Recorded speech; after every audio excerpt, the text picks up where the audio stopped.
During the month of March of 2020, we all became aware of this global pandemic called COVID.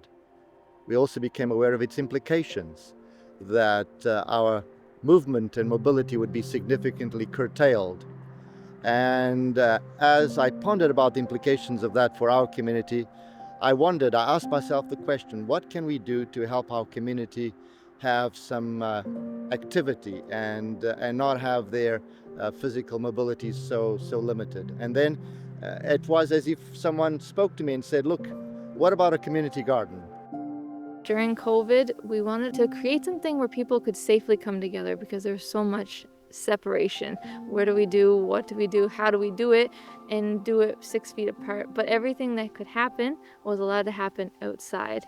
So we collaborated. I sat down, I made a plan. We put together a proposal, and then we sent it off to the mission to say, hey, we would really like to do it, but we want to go big. We wanted 25 raised beds, and we wanted to reach as many families as possible. A few years ago, someone from the community approached us and was looking at this piece of land that we have out here that was not used, and asked if we'd be interested in starting a community garden. And that's actually how this garden got started. This was when ADRA was beginning the Eco Gardens project, and so we were able to avail of some of that funding and built several beds here back in summer 2020, and we've just been continuing it and expanding it for each of the 4 summers since then. We've been able to build raised beds to be more accessible for seniors and disabled people. Every year, every bed is used. We have a composting project, which one of the neighbors has started. We've been very fortunate to be able to be a part of this. The response from the community has been incredibly positive. None of the individuals that are using our community garden have had a prior relationship with the Seventh-day Adventist Church here in Kingston. Through the community garden, they're getting an idea of who we are, of what our beliefs are, what our values are, and what our care and concern for them is. People thought that Adventists, we were tiny, kind of cultish. We were just that building there, didn't really do much.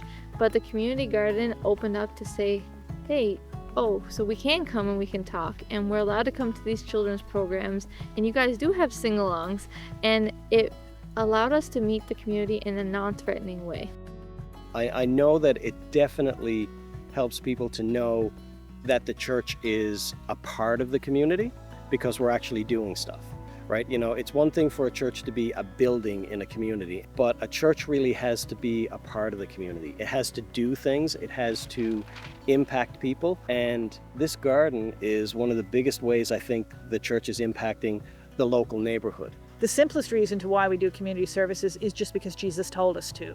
Jesus told us to feed the hungry, told us to reach out in love to those around us. And even if we are not tabulating what the long-term results might be, the giving and the reaching out and the community service to me is an end in itself, because it is exactly what we were commanded by Jesus to do.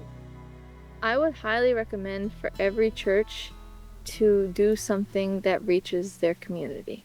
People today just need a safe space to come and be able to discover Jesus for themselves. We can never underestimate the power of one seed. And then you think about the power of you share Jesus in one simple way, through a little prayer, through getting down to pick out a few weeds for a senior citizen, for carrying the water for the mother who's got the baby on her front and she wants to water her garden. Those little things show them Jesus in the most practical and real way possible. And I think that every church, if possible, should do a community garden.